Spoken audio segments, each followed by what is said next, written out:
மாட்டேன். அன்பான சொந்த பந்தங்களே, எப்படி இருக்கிறீங்க? நல்லா இருக்கிறீங்களா? கடவுளுடைய அனுகூலத்தோடு உங்களை கடவுள் ஆசீர்வாதமாக தான் வைத்திருப்பார். ஏன்னா நீங்க அவரை நம்புகிறீங்க, அவருக்குள்ள நீங்க என்ன பண்றீங்க? ரொம்ப பிரியமாக இருக்கிறபடினால் கடவுள் எல்லா விதத்திலும் உங்களை என்ன பண்ணுவாருங்க? பரிபூர்ணமாக ஆசீர்வதித்து உங்களுடைய எல்லைகளை அவர் விசாலப்படுத்தி உங்களை பாதுகாத்துக் கொள்வார். அவருடைய சன்னிதானத்தில் வந்திருக்கிற நீங்கள் மிகப்பெரிய பாக்கியவான்கள். அவருடைய வார்த்தைகளை கேட்கிற நீங்கள் மிகவும் ஆசீர்வதிக்கப்பட்டவர்கள். அல்லேலூயா. அங்க பக்கத்துல யாராவது இருந்தா, சொந்த பந்தங்க யாராவது இருந்தா சொல்லுங்க, நம்ம ஆண்டவரால் ஆசீர்வாதத்தை பெற்றிருக்கிறோம். இன்னும் தேவன் நம்மை அளவில்லாமல் ஆசீர்வதிப்பாராக. அல்லேலூயா. என் அன்பான சொந்த பந்தங்களே, இன்னைக்கு நிறைய பேர் ஆலயத்திற்கு தூணாக இருக்கிறீங்களா? ஆலயத்துடைய ஊழியத்துக்குள் உறுதுணையாக இருக்கிறீங்களா? ஆலயத்துக்குள்ள கடவுளை பிரியப்படுத்திக் கொண்டிருக்கிறீங்களா?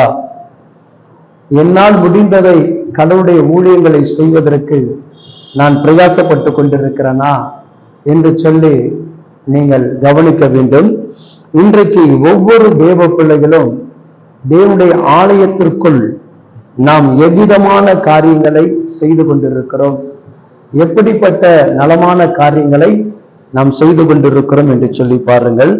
சங்கீதம் 92ஆம் அதிகாரத்துல 13வது வசனம் சொல்லுகிறது, கர்த்தருடைய ஆலயத்தில் நாட்டப்பட்டவர்கள் எங்கள் தேவனுடைய பிரகாரத்தில் என்ன செழித்திருப்பார்களாம். நீங்க கடவுளுடைய ஆலயத்துக்குள்ள நாட்டப்பட்டவர்களாக இருப்பீர்கள் என்று சொன்னால், அந்த ஆலயத்தின் நிமித்தமாக கடவுள் உங்களையும் உங்களுடைய குடும்பங்களையும் அளவில்லாமல் அவர் ஆசீர்வதிக்கிறவராக இருக்கிறார்.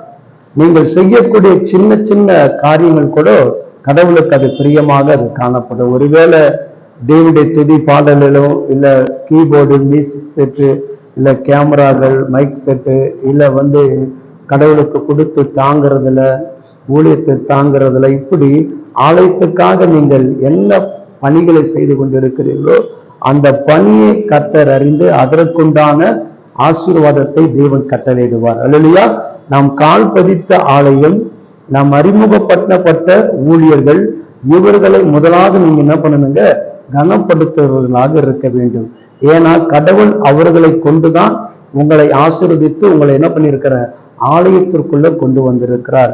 அப்படி அந்த ஆலயத்துக்குள் வந்த நீங்கள் வளர்ச்சி சந்தோஷம் அடைந்த போது அதை ஒரு காலம் என்ன பண்ணக்கூடாதுங்க?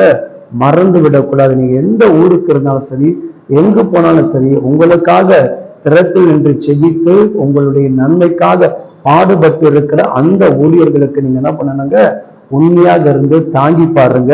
உங்க வாழ்க்கையில ஒரு குறைவில்லாதபடி கடவுளுடைய நிறைவும் சந்தோஷத்தையும் மகிழ்ச்சி அவர் கட்டளையிடுவார்.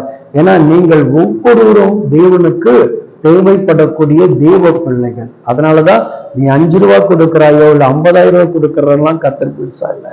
நீ கடவுளுடைய ஆலயத்திற்கு என்ன செய்து கொண்டிருக்கிறாய், அதை செய்தது கூட என்ன பண்ணணும்? கடவுளுக்கு மட்டும்தான் தெரியணும்.